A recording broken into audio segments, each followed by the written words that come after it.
ఈ సినిమాకి ఏదైనా సిగ్నేచర్ లుక్ రావాలి అంటే కాస్ట్యూమ్స్ కానీ మనకి హెయిర్ కానీ అన్ని విధాలుగా. సో అది డెఫినెట్గా ప్రిపరేషన్ నేను చేయాల్సి వచ్చింది. ఎందుకంటే మోరలెస్ నా డిఫాల్ట్ లుక్ ఇదే అనమాట. సో కొంచెం హెయిర్ విషయంలో కానీ, కొంచెం బాడీ విషయంలో కానీ, కాస్ట్యూమ్స్ విషయంలో కానీ చాలా వింటేజ్ కాస్ట్యూమ్స్ ఉంటాయన్నమాట నాకైతే. సో అది ముందరే ఒక 4-5 మంత్స్ నుంచే నేను అవే కాస్ట్యూమ్లో తిరిగేవాడిని. డిఫరెంట్ ఒక సో ఇప్పుడు క్యారెక్టర్ ఆల్మోస్ట్ 6 మంత్స్ పోను 6 మంత్స్ ఏంటంటే అంటే టైం దొరికింది. అదే క్లోజ్ టు ప్రీ ప్రొడక్షన్ కొన్ని రీజన్స్ వల్ల డిలే అయిందండి.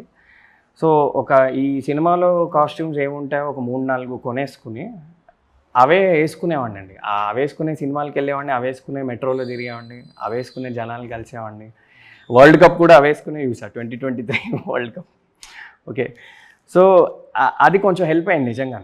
ఎందుకంటే అవి కొంచెం నేను రెగ్యులర్ లైఫ్లో వేసుకునే కాస్ట్యూమ్స్ కాదు. సో అది నా preparation. And of course dialogue ఇవన్నీ అయితే ముందు నుంచి ప్రిపేర్ అవ్వడం, అండ్ సార్ కూడా రిహర్సల్స్ వాటన్నిటిలో అవి ఎటు ఉండేవే.